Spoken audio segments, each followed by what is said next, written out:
अब तक हमने पढ़ लिया था यहाँ तक, ठीक है ना। पिछले सेशन में हमने यहाँ तक कंप्लीट कर लिया था, इसको 2 भागों में बनाना पड़ा किसी कारणवश, तो हमने यहाँ तक पढ़ लिया था। आगे पढ़ते हैं।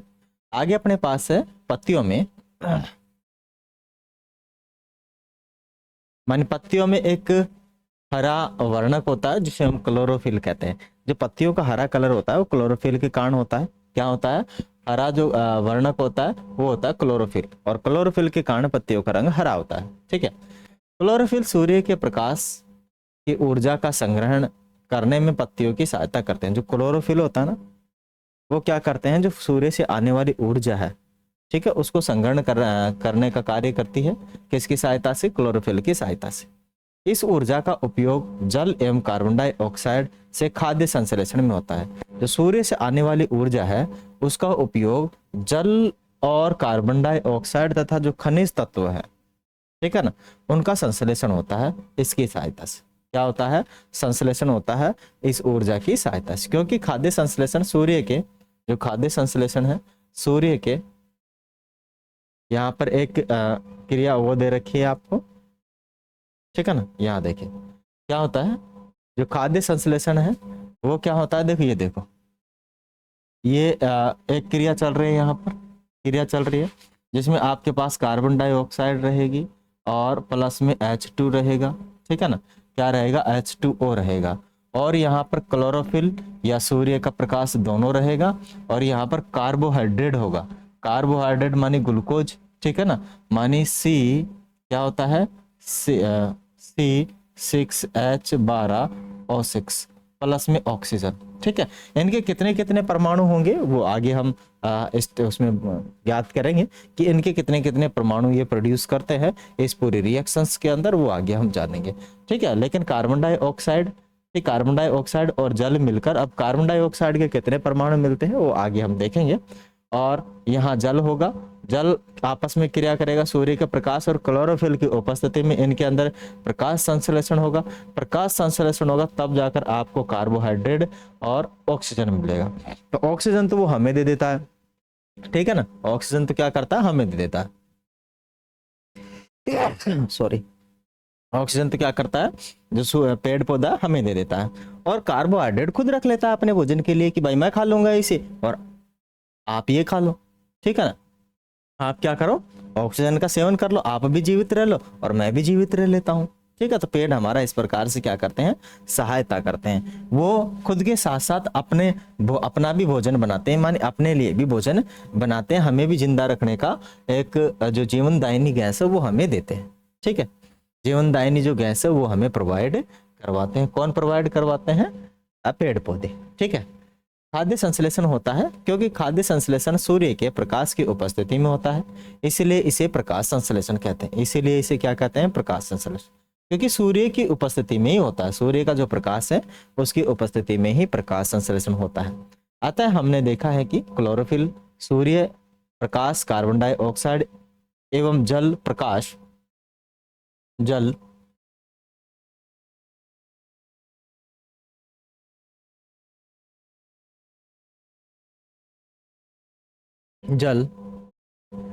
संश्लेषण संश्लेषण के लिए आवश्यक है। इस पृथ्वी पर यह एक अद्वितीय प्रक्रम है।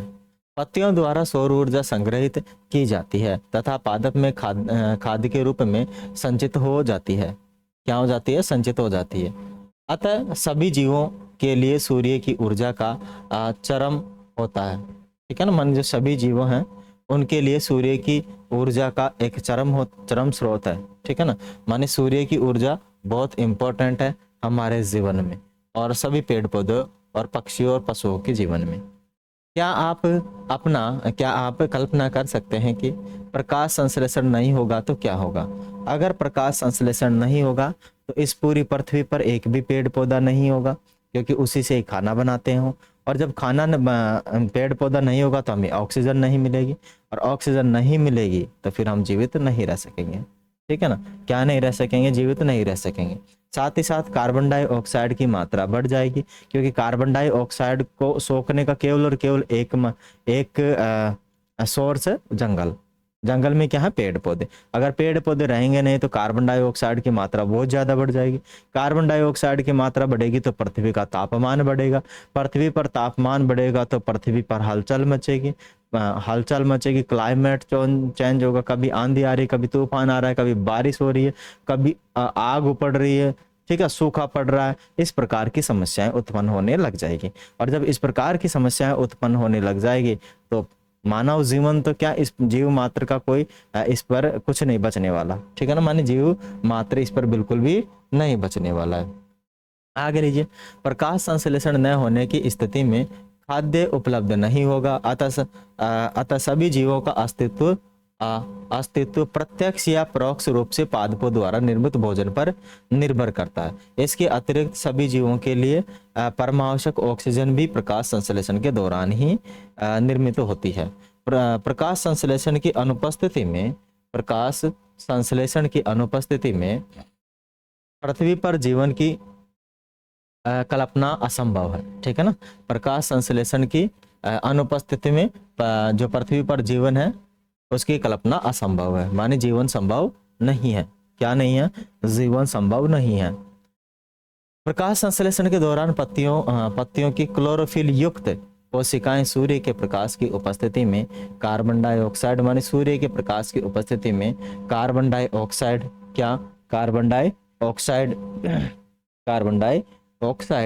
एवं जल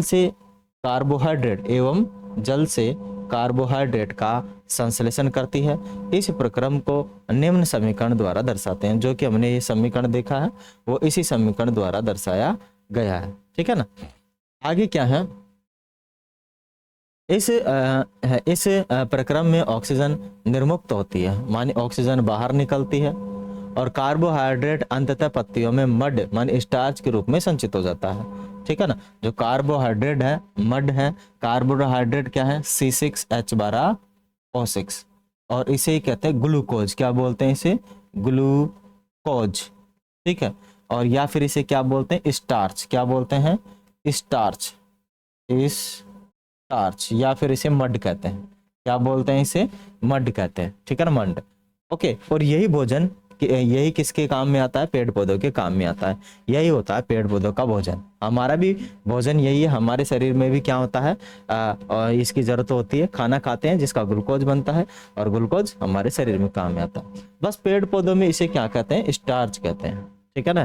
क्या बोलते हैं, स्टार्च बोलते हैं, ठीक है ना। होता तो यही है और यही बनता है। मान स्टार्च से क्या बन जाता है, बाद में ग्लूकोज बन जाता है। स्टार्च से क्या बन जाता है, ग्लूकोज बन जाता है।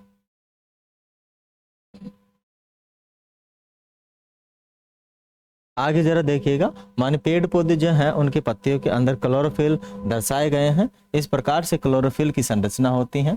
ये हरे कलर का वर्णक होता है। इसकी उपस्थिति के कारण ही पेड़ पौधे का प्रकाश की ऊर्जा के समय में क्या कर पाते हैं, अपना भोजन या स्टार्च बना पाते हैं, ठीक है ना। क्या बना पाते हैं, स्टार्च बना पाते हैं। अब जरा देखिएगा मेरे भाई, अब जरा देखिएगा तो मेरे भाई क्या हाल है आपका।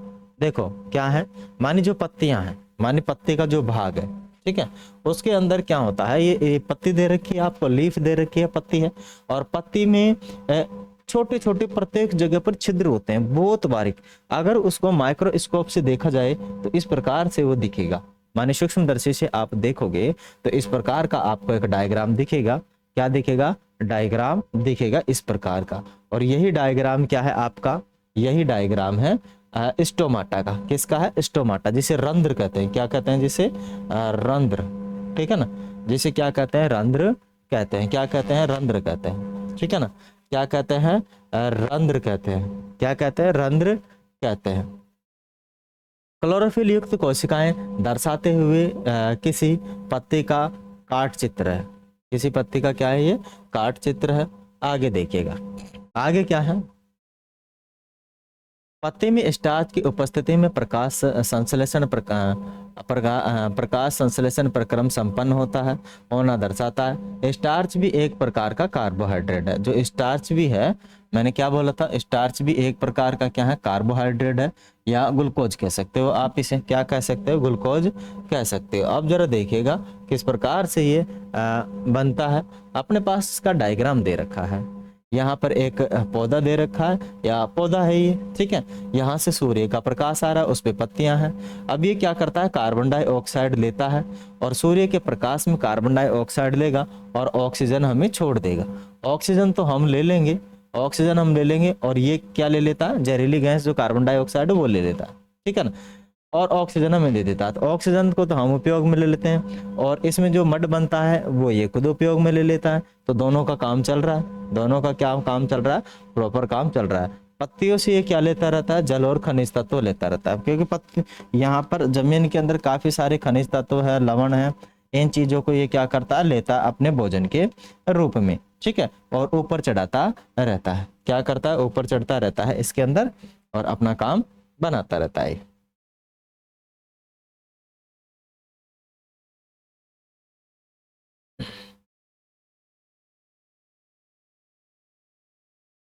आगे है भूजो। भूजो ने देखा कि कुछ पादप, भूजो क्या बोल रहा है भाई, भूजो ने देखा कि कुछ पादप की पत्तियां गहरी लाल, बैंगनी अथवा भूरे रंग की होती है। वह जानना चाहता है कि क्या इन पत्तियों में भी प्रकाश संश्लेषण होता है।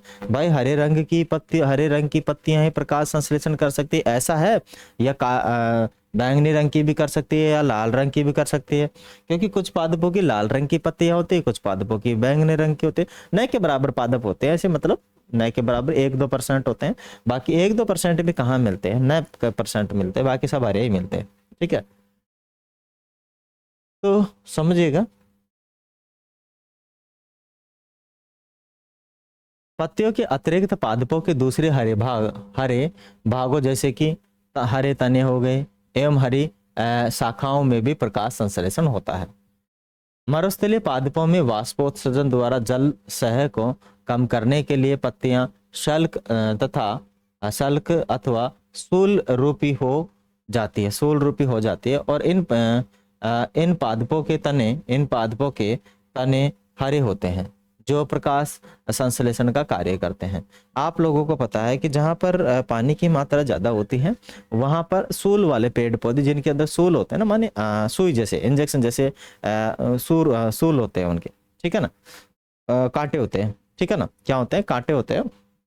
वो जहाँ पानीदार, जहाँ ज्यादा पानी की मात्रा होती है वहां कम उगते हैं, ठीक है ना, वहां क्या होते हैं, कम उगते हैं। लेकिन जहाँ पानी की कमी होती है वहां पर वो क्या करते हैं, इस प्रकार के पेड़ पौधे उगते हैं। वहाँ जो पेड़ पौधे होते हैं उनके पत्तियां नहीं होती है, पत्तियां होती है तो न के बराबर होती है, और यदि होती भी है तो न के बराबर ही होती है, माने न के बराबर होती है। बाकी उनका जो तना होता है वो हरा दिखेगा आप लोगों को, ठीक है ना, क्या होगा, तना हरा दिखेगा। और हरे तने वाले पौधे, जो पेड़ पौधे हैं, वो खुद से क्या कर लेते हैं, प्रकाश संश्लेषण कर ले, खुद से मतलब सूर्य के प्रकाश में प्रकाश संश्लेषण करते हैं। दूसरे हरे पादपों जैसे कि हरे तने हो गए, हरी शाखाओं में भी प्रकाश संश्लेषण होता है। मरुस्थलीय पादप, मरुस्थल होता ना जहां पर बहुत सारे समझो मरुस्थल, जाने जहां पानी की कमी हो, जहां पानी की कमी हो उसे मरुस्थल ही कहेंगे, ठीक है ना। वहां पर वाष्पोत्सर्जन द्वारा, वाष्पोत्सर्जन माने पेड़ पौधों में से भी वाष्प का उत्सर्जन होता है, ठीक है ना, माने वाष्प का क्या होता है, उत्सर्जन होता है, माने पानी वाष्प बनकर पत्तियों से निकल जाता है, या उसके तने से निकल जाता है, उड़ जाता है। वाष्पोत्सर्जन द्वारा जल क्षय को कम करने के लिए पत्तियां शाल्क, माने पत्तियां किस में बदल जाती हैं, शाल्क में बदल जाती हैं, या फिर उनके सूल रूपी, सूल माने उनके ज्यादा होते हैं, ठीक है, माने कांटे ज्यादा होते हैं, और इन पत्तियों के तने हरे होते हैं, जो कि प्रकाश संश्लेषण का कार्य करते हैं, बखूबी निभाते हैं अपना काम। आगे क्या है, क्रियाकलाप है। माने एक ही प्रकार के पादपों के 2 गमले लीजिए, और एक को अंधकार अथवा काले बॉक्स में 72 घंटों के लिए रखिए, और दूसरे को सूर्य के प्रकाश में। दोनों पादपों की पत्तियों में आयोडीन परीक्षण उसी प्रकार कीजिए जैसे आपने कक्षा 6 में किया था। अपने अवलोकनों को नोट कीजिए। अब उस गमले को जिसे आपने अंधकार में रखा था 3 से 4 दिनों के लिए सूर्य के प्रकाश में रख दीजिए। किस में रख दीजिए, सूर्य के प्रकाश में रख दीजिए, ठीक है। आगे बोल रहा सूर्य के प्रकाश में रख दीजिए, पुनः इसका पुनः इसके पत्ते पर आयोडीन परीक्षण कीजिए। अपने प्रेक्षण अपनी नोटबुक में लिखें। हमारी पत्तियां हरी पत्तियों के अतिरिक्त अन्य वर्ण, वर्ण का मतलब क्या होता है, वर्ण या वर्णक होता है जो रंग होता है, कि पत्तियों में भी क्लोरोफिल होता है, परंतु इन पत्तियों में उपस्थित लाल, भूरे अथवा अन्य वर्णक क्लोरोफिल के हरे रंग का प्रच्छादन कर देते हैं, अर्थात ढक लेते हैं। इन पत्तियों में भी प्रकाश संश्लेषण होता है। इन पत्तियों में भी क्या होता है, प्रकाश संश्लेषण होता है। आपने गीली दीवारों पर तालाब अथवा ठहरे हुए जलाशय में हरे अवपकी काई जैसे पादप देखे होंगे। ये सामान्य कुछ जीव की वृद्धि के कारण बनते हैं, जिन्हें शैवाल कहते हैं। ठीक है, आपने देखा होगा कि काफी सारे जो तालाब होते हैं, क्या होता है, हमारे गांव में भी है एक ऐसा तालाब। वहां पर क्या है कि जैसे बारिश बरसती है, बारिश बरसने के बाद वो तालाब भर जाता है। भरने के बाद कुछ समय बाद, मान कुछ दिनों बाद, उसके अंदर क्या हो, पूरा पूरा पानी हरा हो जाता है, हरा हरा दिखने लग जाता है। ठीक है, और उस पर हरे हरे कुछ तैरने लग जाते हैं। तो वो काय होती है, जिसे हम नॉर्मल भाषा में क्या बोलते हैं, काय होती है। क्या होते हैं, काय बोलते हैं। ठीक है, और जो काय होते हैं ना, वो शैवाल होते हैं। क्या होते हैं, वो शैवाल होते हैं, और ये बहुत गुणकारी होते हैं। ठीक है ना, क्या होते हैं, बहुत गुणकारी होते हैं। इनकी टैबलेट्स भी बनती है। इनके क्या बनती है, टैबलेट्स बनती है। माने बहुत ज्यादा, जहाँ टैंक होते हैं वहां पर बहुत ज्यादा यदि पानी बह रहा है, माने रोज बूंद बूंद करके भी जा रहा है, तो कुछ समय बाद वहां पर हरे हरे एलगी उग जाते हैं। माने क्या उग जाते हैं, शैवाल उग जाते हैं। ठीक है, और शैवाल उग जाते हैं, वो हरे हरे होते हैं, जिसे हम नॉर्मल भाषा में कज्जी भी कहते हैं। अगर उस पर पाँव रख दिया जाए तो रपट के यूं जाते हैं, है ना, क्या हो जाता है, ब्रेक ही फैल हो जाते हैं। तो वही काय होते हैं ना, वो छोटे छोटे पादप होते हैं, जीव होते हैं ना। ठीक है ना, क्या आप कल्पना,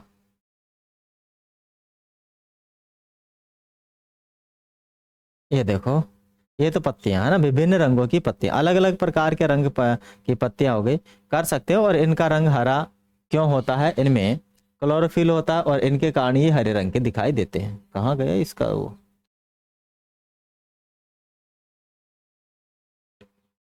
ठीक है, इसका आधा पार्ट कहाँ गया। कल क्या आप कल्पना,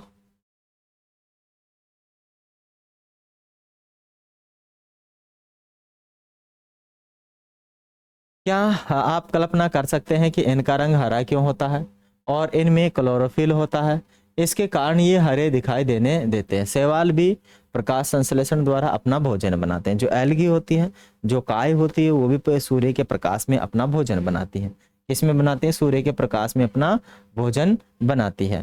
पादपों में कार्बोहाइड्रेट के अतिरिक्त अन्य पादपों का संश्लेषण अभी अभी अ, आपने पढ़ा कि प्रकाश संश्लेषण प्रक्रम द्वारा, माने आगे क्या है, पादपों में कार्बोहाइड्रेट के अतिरिक्त अन्य खाद्यों का संश्लेषण। माने क्या कहा, क्या कार्बोहाइड्रेट ही बनता है या और कुछ भी बनता है, उसके बारे में भी हमें थोड़ा जानना है। माने अभी आपने पढ़ा है कि प्रकाश संश्लेषण प्रक्रम द्वारा पादप पौधे कार्बोहाइड्रेट का संश्लेषण करते हैं। कार्बोहाइड्रेट कार्बन, हाइड्रोजन एवं ऑक्सीजन से बनते हैं, और इनका उपयोग खाद्य के अन्य घटकों के संश्लेषण में होता है। परंतु प्रोटीन नाइट्रोजनी पदार्थ है। जो प्रोटीन है वो एक नाइट्रोजनी पदार्थ है। क्या है, नाइट्रोजनी पदार्थ। प्रोटीन क्या है मेरे भाई, नाइट्रोजनी पदार्थ। ठीक है, जिसमें कार्बन, ऑक्सीजन एवं कार्बोहाइड्रेट के अतिरिक्त नाइट्रोजन भी होता है। क्या होता है, नाइट्रोजन भी होता है। क्या होता है, नाइट्रोजन भी होता है। पादपों को नाइट्रोजनी कहाँ से ना, पादपों को नाइट्रोजन कहाँ से प्राप्त होती है। जो पादप होते हैं उनको नाइट्रोजन कहाँ से प्राप्त होती है। याद कीजिए कि वायु में नाइट्रोजन गैसीय अवस्था में प्रचुर मात्रा में पाई जाती है। मानी वायु के अंदर जो नाइट्रोजन है कितने परसेंट है, 78% नाइट्रोजन। ठीक है ना, कितने परसेंट है, 78%। ऑक्सीजन कितने परसेंट है, 21%। ऑक्सीजन कितने परसेंट है, 21%। 1% जो बची हो अन्य गैसें हैं। 1% जो बची हुई है वो अन्य गैसें। 1% जो बची हुई है क्या है, अन्य गैसें। ठीक है ना, 1% जो बची हुई है वो है आपकी अन्य गैसें। चलिएगा, आगे आपके पास क्या है, याद कीजिए कि वायु में नाइट्रोजन गैसीय अवस्था में प्रचुर मात्रा में पाई जाती है, परंतु पादप इसका अवशोषण इसी रूप में नहीं कर सकते हैं। मिट्टी में कुछ विशेष जीवाणु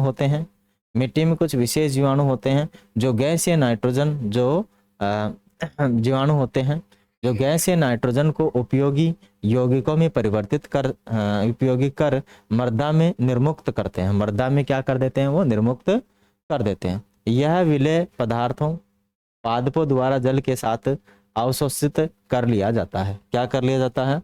अवशोषित कर लिया जाता है। ठीक है। संभवतः आपने देखा है कि किसान अपने खेतों में उर्वरक तथा खाद्य डालते हैं और जिसमें नाइट्रोजनी पदार्थों की प्रचुरता होती है, और इस प्रकार अन्य संगठकों के साथ पादपों की नाइट्रोजन की जो आपूर्ति है वो करते हैं। ठीक है। मांग की आपूर्ति हो जाती है। ठीक है, नाइट्रोजन की आपूर्ति हो जाती है। इसके पश्चात खाद्य के अन्य संगठकों जैसे कि प्रोटीन एवं वसा का संश्लेषण करते हैं। देखो, जो नाइट्रोजनी पदार्थ होते हैं, वैसे तो नाइट्रोजन दो प्रकार से पेड़ पौधे ले सकते हैं, क्योंकि वायु में उपस्थित नाइट्रोजन का भंडार है। ठीक है ना, कमी नहीं है, इतना नाइट्रोजन वायु के अंदर भरा पड़ा हुआ है जिसकी कमी नहीं। लेकिन फिर भी उसके अलावा भी जो नाइट्रोजन है वो क्या होता है, जल में भी, जो जमीन है अपनी उसमें भी होती है।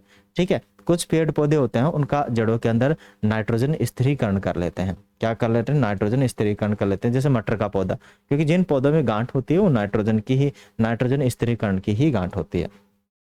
अगले, पादपों में पोषण एवं अन्य विधियां। पादपों में पोषण की अन्य विधियां, चलिएगा, और भी काफी सारी पादपों के पोषण की अन्य विधियां। माने कुछ पादप माने पौधे ऐसे भी हैं जिनमें क्लोरोफिल नहीं पाया जाता। क्लोरोफिल क्या होता है? नहीं पाया जाता। वे भोजन संश्लेषण नहीं कर सकते। वो क्या नहीं कर सकते हैं? वे भोजन संश्लेषित नहीं कर सकते। भोजन क्या नहीं कर सकते? संश्लेषित नहीं कर सकते। वे ऐसे जीवित रहते हैं वे कैसे जीवित रहते हैं?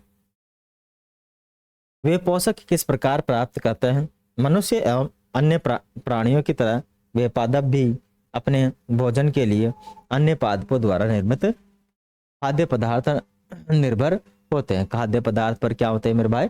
निर्भर होते हैं। उन्हें विषम प्रणाली कहते हैं, विषम पोषी प्रणाली कहते हैं। क्या कहते हैं? उसे का उपयोग करते हैं। क्या वे विषम पोषी प्रणाली का उपयोग करते हैं? चित्र को ध्यान से देखिए। क्या आपको एक वृक्ष के तने एवं शाखाओं से लिपटी अमरबेल होगी? क्या लिपटती है? अमरबेल। ठीक है। लिपटी रस्सीनुमा पीले रंग की संरचना दिखाई देती है। ये अमरबेल का पादप है। ये किसका पादप है मेरे भाई? अमरबेल का पादप है। किसका पादप है? अमरबेल, जिसे कसकुट्टा बोलते हैं इंग्लिश में। अमरबेल को इंग्लिश में क्या कहते हैं मेरे भाई? कसकुट्टा। ठीक है ना, कसकुट्टा बोलते हैं। क्या बोलते हैं इसको? कसकुट्टा बोलते हैं। इसमें क्लोरोफिल नहीं होता, पीली होती। क्या होती है? ये पीली होती। क्लोरोफिल कहाँ से होगी? ये अपना भोजन उस पादप के से प्राप्त करती हैं जिस पर ये आरोपित रहती है। मान लीजिए ये क्या करती है? कुछ हरे पौधों पर चिपक जाती है, लपट जाती है कि भाई नहीं, हमारी बस की बात कौन, मैं तो तू ही दे खानो। ठीक है ना। तो ये क्या करती है? अपनी तो बस की बात होती नहीं है खुद की खाना बनाने की, तो ये क्या करती है? दूसरे पर निर्भर करती है, दूसरे पर जाके चिपक जाती है और छूटती ही नहीं है ना, कि भाई अब तो तू ही दे दे। और उससे क्या लेती है? ये पोषण लेती है। जिस पर ये आरोपित होती है वह पादप परपोषी कहलाता है। ठीक है ना, वह पादप क्या कहलाता है? परपोषी कहलाता है। मानी जो अमरबेल है ये परपोषी है। अमरबेल क्या है? परपोषी। ये खुद का भोजन नहीं है इसके पास। अमरबेल क्या है? खुद का भोजन नहीं, दूसरे पर रहकर अपना जीवन यापन करती है। दूसरे पर रहकर या पर्याप्त क्या करती है? जीवन यापन करती है। इसीलिए क्या बोलते हैं इसको? परपोषी बोलते हैं। दूसरे पर पोषण लेना, दूसरे पर निर्भर रहकर क्या लेना? अपना पोषण लेना। इसीलिए क्या कहलाती है? परपोषी। क्योंकि अमरबेल जैसे पादप परपोषी को अमूल्य पोषकों से वंचित करते हैं, अतः इन्हें परजीवी कहते हैं। और ये दूसरे पर जीवित रहते हैं, इसीलिए इसको परजीवी भी कहते हैं। क्या हम और अन्य जंतु, ये देखो कितनी लिपट रही है ना। पूरा बेचारे इस पेड़ की हालत खराब करते, पूरा इसका खून चूस लिया इस पेड़ का, है ना, पूरा रस चूस लिया। आगे है परपोषी पादप अमरबेल, कसकुट्टा। आगे है बी, एक प्रकार का परजीवी है। ठीक है ना, एक प्रकार अमरबेल भी एक प्रकार का क्या है, परजीवी है। आपको इस पर विचार करना चाहिए, अपने अध्यापक के विषय इस विषय अध्यापक से इस विषय पर चर्चा कीजिए। आगे क्या बोल रही है, पहेली बोल रही है कि पहेली जानना चाहती है कि क्या हमारा रक्त चूसने वाला मच्छर, खटमल, जू एवं जोक जैसे जीव भी परजीवी होते हैं। भाई अपने पास और भी काफी सारे आ गए, इसके दिमाग में किसनों की तो लड़ी लग जा रही है, झड़ी लग जा रही है कि अपना रक्त चूसने वाले, खून चूसने वाले मच्छर, खटमल, जू एवं जोक। ठीक है, मच्छर सब जानते हैं, खटमल भी जानते हैं, मच्छर जैसा ही होता है, ठीक बड़ा होता है लेकिन, है ना। जू जानते हो, जो माथे में रहती है अपने में, जो लोग कंघी अंगी नहीं करते हैं, सही से नहाते नहीं है, तेल वेल नहीं डालते हैं, रोज नहीं नहाते हैं, या फिर जो महिलाएं होती हैं वो अपने जो बाल हैं उनको रोज नहीं बनाती है, मानी सूखती नहीं है, ठीक है ना, और अच्छे से कंघी नहीं करती हैं, और कुछ ठीक ठाक से नहाती नहीं है, ऐसी महिलाओं के सिर के अंदर क्या पड़ जाते हैं, जू पड़ जाती हैं। ठीक, लड़कियों के भी जू होते हैं ना, जो लड़कियां सही से नहाती नहीं है, क्लास में रहती हैं, कुछ एक हमारे छोटे छोटे बच्चे आते हैं, है ना, वो सही से क्या मान लीजिए, माता पिता तो उनको खूब अच्छे से रखना चाहते हैं, रखते भी हैं, लेकिन वो क्या है, मिट्टी में खेलते हैं और अपने बाल ऐसे बना लेते हैं भूसे की तरह, पता नहीं कैसे कैसे, और उनके अंदर क्या होते हैं, जू पड़ जाती है, जैसे जैसे अपने शरीर में गंदगियां होती हैं, जू पड़ जाती है। ठीक है ना, और वो जू क्या करती है, अपना शरीर का खून चूस के ही निर्वहन करती है। ठीक है ना, और छोटे बच्चों को के शरीर में चलती है, यूं कुचरते रहते हैं कि जू कहाँ चल गई, कहाँ चल गई। अपने शरीर में जिनकी जू नहीं होती है, उनके पड़ जाती है तो पता लग जाता है कि अपने शरीर में कुछ तो है, तो तुरंत उसको निकलवाने की कोशिश करता है।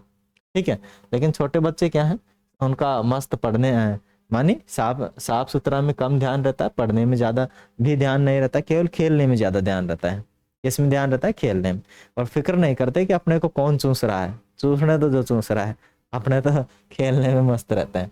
किसमें रहते हैं, खेलने में मस्त रहते हैं, है ना।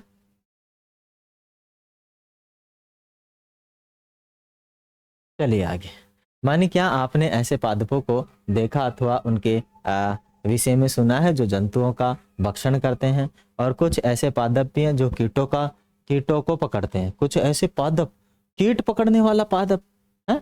आदमी तो सुना है, जीव जंतु भी सुना है कि आदमी भाई जानवरों को पकड़ के खा लेता है। पादप भी कब से पकड़ने लगे कीटों को, हद हो गई भाई। हाँ, पादप भी शिकार करते हैं, मतलब है वो भी खाते हैं गोश्त, है। क्या यह विस्मयकारी नहीं है कि ऐसे पौधे हरे या अन्य किसी रंग के हो सकते हैं। चित्र 1.6 के पादप को देखिए और इसे घड़े के समान समान दिखाया देने वाली संरचना वास्तव में उसकी पत्ती का रूपांतरिता, इसीलिए इसको बोलते हैं घटपर्णी। ठीक है ना, क्या बोलते हैं, घटपर्णी बोलते हैं। मानी पत्ते का शीर्ष भाग घड़े का ढक्कन बनाता है। घड़े के अंदर अनेक रोम होते हैं जो नीचे की ओर ढलके रहते हैं, जो नीचे की ओर ढलके रहते हैं, अर्थात अधोमुखी होते हैं। जब कोई कीट घड़े में प्रवेश करता है तो यह उसके रोमों के, ये देखो भाई, घटपर्णी देखो, ये होता है घटपर्णी। ओ माय गॉड, ये क्या है, आपका घटपर्णी। ठीक है, घटपर्णी क्या होता है, घटपर्णी का ये पौधा होता है। इसमें इस प्रकार ये क्या है, पत्तियां ही हैं, और इसमें क्या होता है, जैसे ही इन पत्तियों पर कोई भी कीट घूमता घूमता इसमें चला जाता है अंदर सर्च करने के, देखो क्या माल है इसके अंदर, तो ये क्या कर लेती है, जैसे ही अंदर घुसा और ये बंद ढक्कन, और फिर जैसे ये बंद हुआ, बंद होते क्या हो जाती है, ये सिकुड़ने लगती है, बंद होते क्या होते है, सिकुड़ने लगती है, उसका रस चूस जाती है पूरे का। क्या करता है, उस कीड़े का पूरे का रस चूस के फिर छोड़ देती है, फिर इसको वापस ओपन कर देती है, आने दे वही दूसरा है, दूसरा माल आने दे, मजा नहीं आया आज। ठीक है, और पीना है ताजा ताजा खून कीड़े का। ठीक है, तो ये क्या करता है, घटपर्णी कीड़े को खाता है, कीड़े को खाता नहीं है, उसका रस चूस के अपने का पोषण, जो अपना पोषण है वो ले लेता है। इस पादप का नाम है घटपर्णी। ठीक है ना, क्या बोलते हैं, इस पादप को घटपर्णी कहते हैं।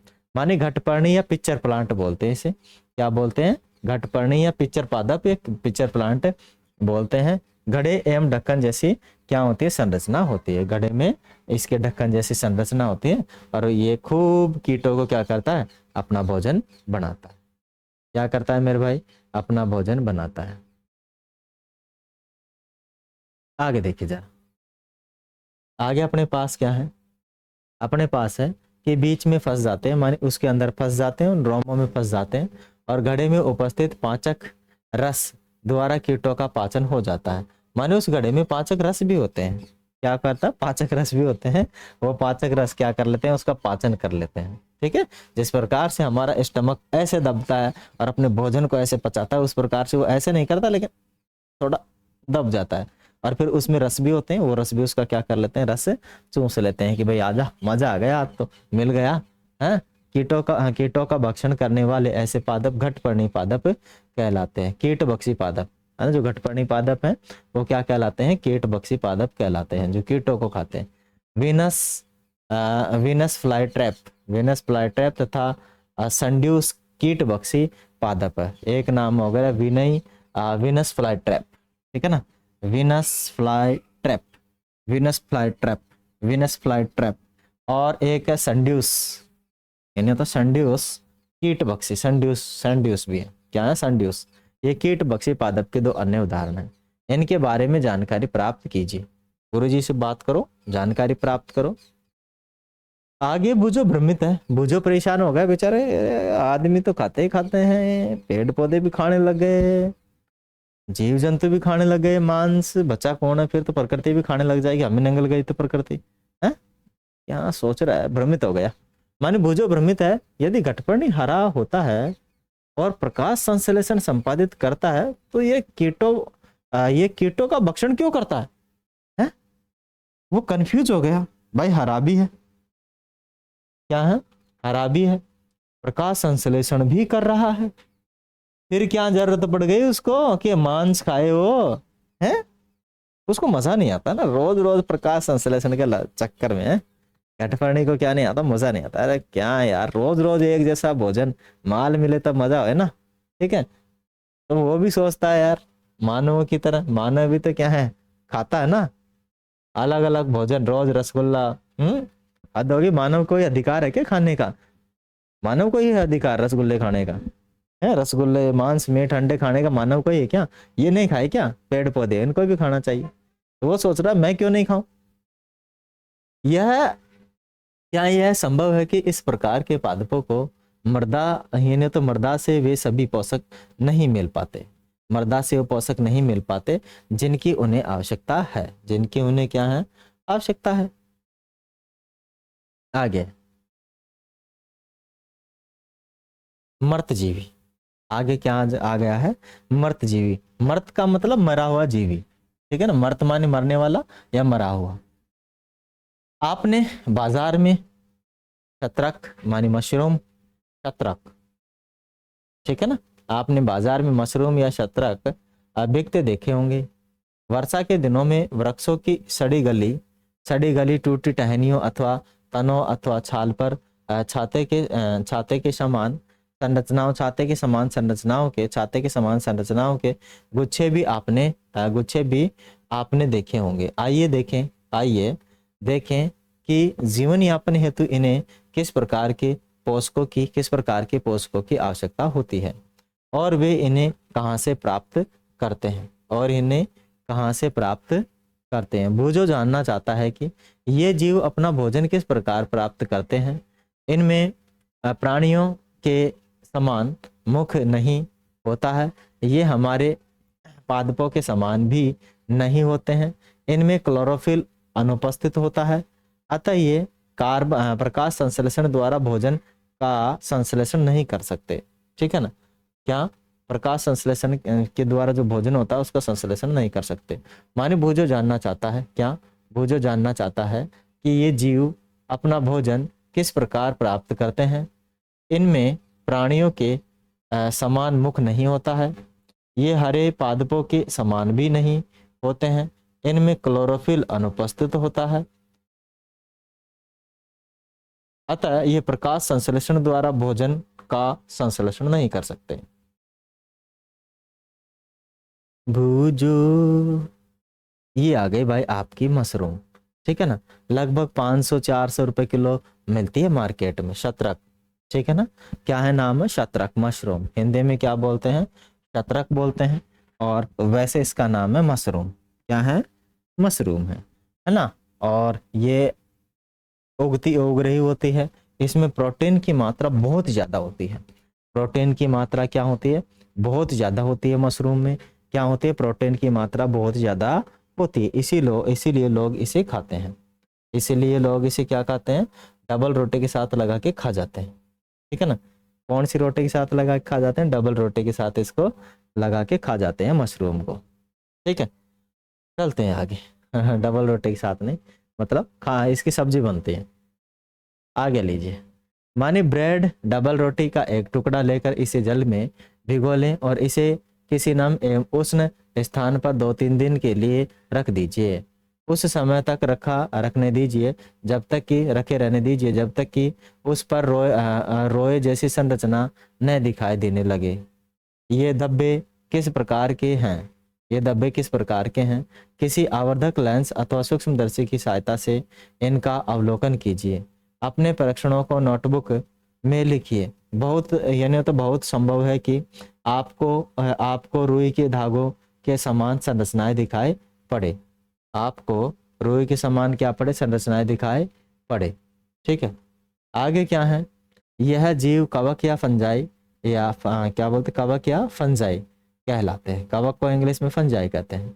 इनकी पोषण प्रणाली अथवा पोषण विधि भिन्न प्रकार की होती है। ये मर्त एवं विघटनकारी सड़ने वाले वस्तुओं जैसे जैव पदार्थ की सतह पर कुछ पाचक रसों का स्त्राव करते हैं तथा उसे साधारण व विलय के रूप में परिवर्तित कर देते हैं। तत्पश्चात वे इसका विलयन का भोजन करते हैं। क्या करते हैं, इस विलयन का भोजन करते हैं, ठीक है। ये देखो कुछ समय तक रख लिया गया तो उस पर क्या आ जाते हैं, फंगस आ जाते हैं, कवक उगने लग जाते हैं, ठीक है ना। क्या फंजाई या फंगस उगने लग जाते हैं, कवक उगने लग जाते हैं अगर आप उसको भिगो कर रखोगे तो। आगे आपके पास के रूप में अवशोषण करते हैं और इस प्रकार की पोषण प्रणाली को जिसमें जीव किसी मृत एवं विघटित जैविक पदार्थों के पोषक तत्व प्राप्त करते हैं, मृत जीवी पोषण कहलाते हैं। क्या कहलाते हैं, मृत जीवी पोषण कहलाते हैं। क्या कहलाते हैं, मृत जीवी पोषण कहलाते हैं। मृत जीवी पोषण प्राणियों का यानी तो मृत जीवी पोषण प्रणाली का उपयोग करने वाले जीव मृतजीवी कहलाते हैं। क्या कहलाते हैं, मृतजीवी कहलाते हैं। कवक यानी फंजाई, आचार फंजाई जो होते हैं आचार, चमड़े, कपड़े एवं अन्य पदार्थों पर उगते हैं। ये उन स्थानों पर भी उगते हैं जो नम तथा उष्ण हो। कवकों की वृद्धि के लिए वर्षा, कवकों की वृद्धि के लिए वर्षा ऋतु सबसे अच्छी परिस्थिति प्रदान करती है। इसी कारण वर्षा ऋतु के दौरान अनेक वस्तुएं कवकों की वृद्धि के कारण नष्ट अथवा अनुपयोगी हो जाती है। अपने अभिभावकों से कवक द्वारा होने वाले नुकसान पर चर्चा कीजिए। क्या कीजिए, चर्चा कीजिए। पहली को याद है, ओ माय गॉड, पहली को याद है, क्या याद है, पहली को याद है कि उसके सुंदर जूते जिन्हें वह विशेष अवसरों पर पहनती थी वर्षा ऋतु में कवक के कारण खराब हो गए। वह जानना चाहती है कि वर्षा ऋतु में कवक अचानक कैसे प्रकट हो जाते हैं, कवक अचानक कैसे प्रकट हो जाते हैं। तो ले भाई पहली, सामान्यतः कवकों के बीजाणु वायु में उपस्थित होते हैं। कहाँ होते हैं, वायु में उपस्थित होते हैं, जबकि वे किसी ऐसे जैव पदार्थ अथवा उत्पाद पर बैठते हैं जो नम एवं उष्ण हो। क्या हो, जो नम एवं उष्ण हो। तो वे अंकुरित होकर नए कवक को जन्म देते हैं। अंकुरित होकर क्या करते हैं, नए कवक को जन्म देते हैं। क्या अब आप बता सकते हैं कि हम अपनी वस्तुओं को कवक द्वारा खराब होने से किस प्रकार बचा सकते हैं। मानी नमी में मत रखो, अपने वस्त्र अपने आप ही बच जाएंगे। भुजो को याद है कि उसके दादाजी ने बताया था कि एक बार उनकी गेहूं की फसल कवक द्वारा नष्ट हो गई थी। वह जानना चाहते हैं कि क्या कवक रोग कारक भी होते हैं, कवक रोग कारक भी होते हैं, कवक जो होते हैं रोग कारक भी होते हैं। ठीक है, तो भुजो जानना चाहते हैं। पहली ने भी बताया कि इष्ट एवं छत्रक, पहली ने भी बताया इष्ट एवं छत्रक जैसे अनेक कवक उपयोगी भी हैं, परंतु कुछ कवक पादप जंतु एवं मनुष्य में रोग उत्पन्न करते हैं। कुछ कवकों का उपयोग औषधि के रूप में भी होता है। कुछ कवकों का उपयोग किस में होता है? औषधि के रूप में भी होता है। आगे अपने पास है, कुछ जीव एक दूसरे के साथ रहते हैं तथा अपना आवास, तथा अपना जो आवास है, क्या अपना जो आवास है,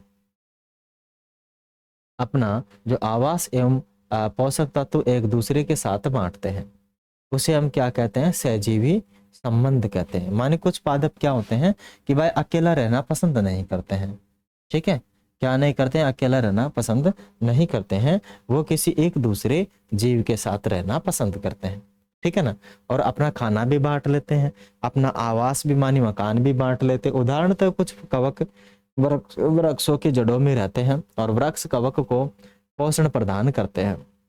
बदले में उन्हें जल एवं पोषकों के अवशोषण में सहायता भी मिलती है।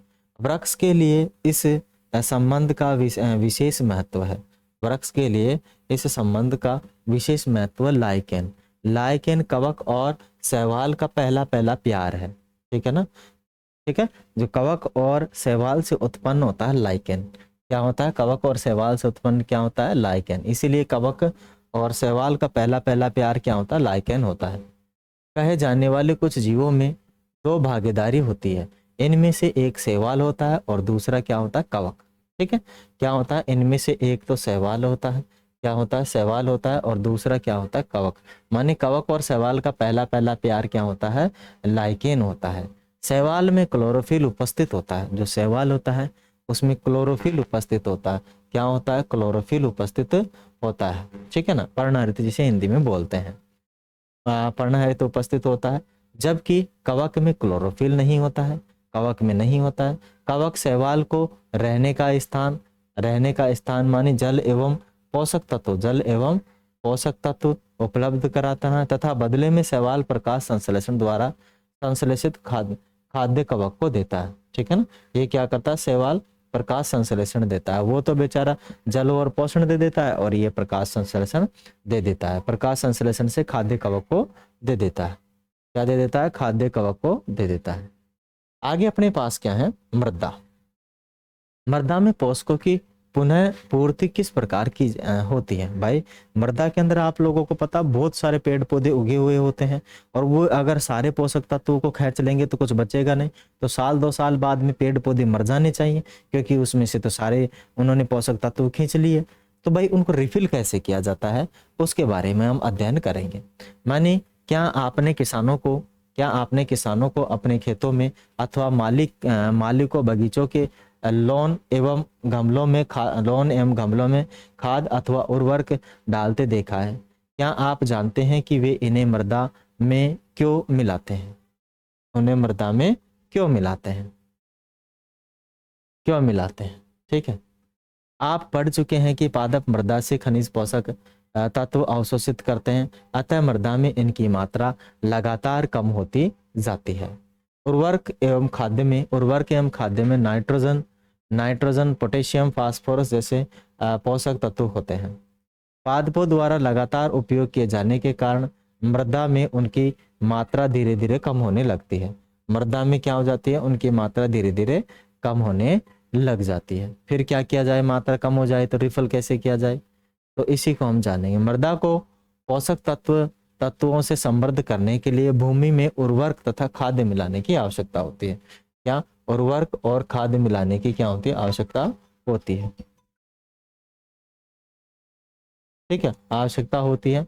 यदि हमें पादप के पोषण की आवश्यकता के बारे में ज्ञान हो तो हम न केवल पादपों को उगा सकते हैं, बल्कि इन्हें स्वस्थ भी रख सकते हैं। स्वस्थ भी रख सकते हैं। ठीक है, स्वस्थ भी रख सकते हैं। पादपों को प्रोटीन बनाने के लिए सामान्यतः नाइट्रोजन की अधिक आवश्यकता होती है। फसल कटाई के बाद मृदा में नाइट्रोजन की कमी हो जाती है। यद्यपि वायु में नाइट्रोजन गैस प्रचुर मात्रा में उपलब्ध होती है, परंतु पादप इसका उपयोग उस प्रकार करने में असमर्थ होते हैं जैसे वे कार्बन डाइऑक्साइड का उपयोग करने में। पौधे नाइट्रोजन को विलय रूप में ही अवशोषित करते हैं। पौधे नाइट्रोजन को विलय रूप में ही क्या करते हैं? अवशोषित करते हैं। नाइट्रोजन को विलय रूप में ही अवशोषित कर सकते हैं कुछ जीवाणु जो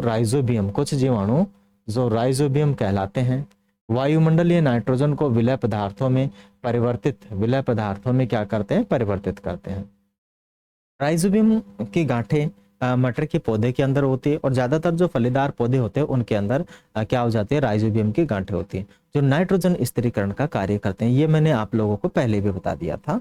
ठीक है, क्या बता दिया था आप लोगों को? मैंने पहले भी बता दिया था कि जो नाइट्रोजनी पदार्थ हैं वो क्या होते हैं? विलय के रूप में ही लिए जाते हैं। और वो कहाँ से लिए जाते हैं? जमीन से लिए जाते हैं। और जमीन से लिए जाते हैं तो आपको पता है उसकी गांठें बना लेते हैं, उनमें उसका स्थिरीकरण कर लेते हैं, रोक लेते हैं। वायुमंडलीय नाइट्रोजन को विलय पदार्थों में परिवर्तित कर देते हैं, परंतु राइजोबियम अपना भोजन स्वयं नहीं बना सकते। ये चना, मटर, मूंग, सेम तथा अन्य फलीदार पादपों की जड़ों में रहते हैं। मानिए जो राइजोबियम है वो कहाँ रहता है? फलीदार जो पेड़ होते हैं, चना, मूंग, सेम, अन्य जो होते हैं उनकी फलीदार पादपों की जड़ों में रहते हैं राइजोबियम, और उन्हें नाइट्रोजन की आपूर्ति करते हैं।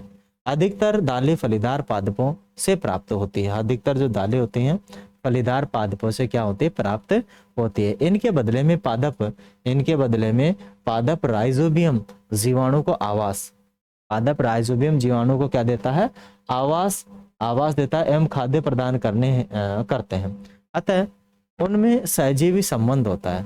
मानिए जो राइजोबियम और पादप है उनमें क्या हो जाता है? सहजीवी संबंध हो जाता है। ठीक है भाई, पादप तो क्या करता है कि भाई तू मेरी जड़ों में रह ले, कोई दिक्कत नहीं है ना, मुझे कोई टेंशन नहीं, तू मेरी जड़ों में रह ले। ठीक है, मुझे क्या कर, तू नाइट्रोजन के जो भी पदार्थ बनते हैं और जो खाद्य पदार्थ है वो मेरे को दिए जा, तू भी जी ले, मेरे को भी जीने दे ले। ठीक है ना, क्या तू भी जी ले और मेरे को भी जीने दे ले। किसको? पादप को।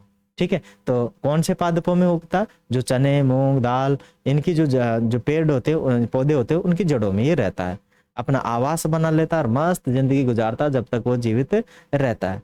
ठीक है, ये उसको खाना प्रदान करता है और पेड़ जो पादप है उसे रहने के लिए जगह दे देता है। रह ले भाई आराम से, तू मस्त रह, मैं भी मस्त, तू भी मस्त है।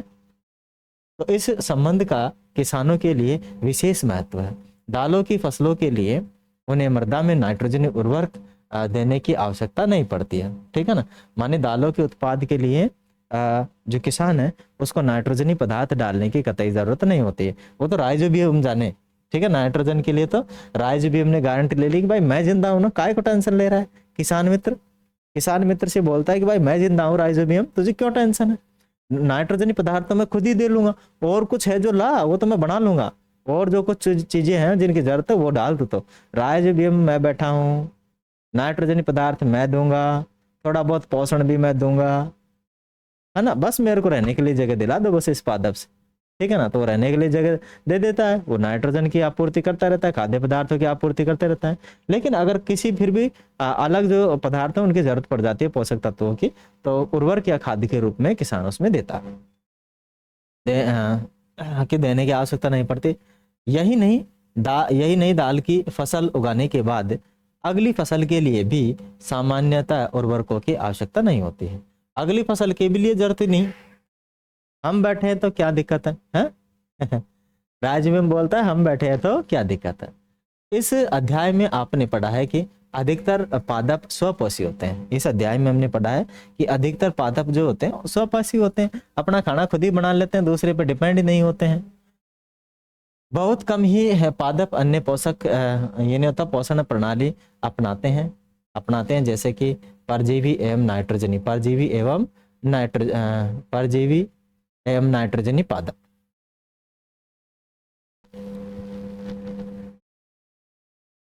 जीवी दूसरे पादपों से पोषण प्राप्त करते हैं। सभी प्राणी अपने भोजन के लिए पादप तथा अन्य प्राणियों पर निर्भर रहते हैं, अतः उन्हें विषम पोषी पोषण कहते हैं। क्या कहते हैं उन्हें? विषम पोषी पोषण कहते हैं। माने सभी प्राणी अपने भोजन के लिए के लिए पादप एवं अन्य प्राणियों पर निर्भर रहते हैं, अतः उन्हें विषम पोषी पोषण कहते हैं। विषम पोषी पोषण के रूप में समूहीकृत किया गया है। क्या हम कह सकते हैं कि कीट भक्षी पौधे आंशिक विषम पोषी पोषण है, विषम पोषी है? क्या हम कह सकते हैं? पता नहीं, कह सकते हैं नहीं कह सकते। ठीक है, चलिएगा आगे। अपने पास जो चैप्टर था वो खत्म हो चुका है। हमने इसमें पढ़ा है, क्या क्या पढ़ा है? स्वपोषी। स्वपोषी वो जो अपना खाना खुद बना लेता है। क्लोरोफिल पेड़ पौधों की पत्तियों में पाया जाता है। ठीक है, जिसी के कारण क्या होता है, ये हरे रंग, पेड़ पौधे के जो पत्ते हरे रंग का दिखा देता है। विषम पोषी पोषण अभी हमने पढ़ा है, जो अलग अलग प्रकार के भोजन लेते हैं, दूसरे पर निर्भर रहते हैं। परपोषी जो पूरी तरीके से दूसरे पर निर्भर रहता है, खुद का कुछ नहीं होता है, कसकुट्टा हो गया। ठीक है, कीट बक्सी वे पादप जो कीट बक्सी होते हैं। ठीक है, जैसे घटपर्णी हो गया, है ना, क्या हो गया, घटपर्णी हो गया।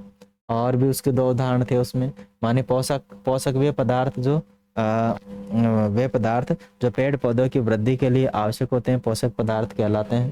परजीवी जो दूसरे पर जीवित रहते हैं, वो क्या कहलाते हैं? परजीवी। जैसे हो गया जोक हो गया, जू हो गया, ठीक है, कसकुट्टा हो गया, ये परजीवी कहलाते हैं। ठीक है, प्रकाश संश्लेषण माने सूर्य के प्रकाश की उपस्थिति में पेड़ पौधों द्वारा बनाया गया भोजन प्रकाश संश्लेषण कहलाता है।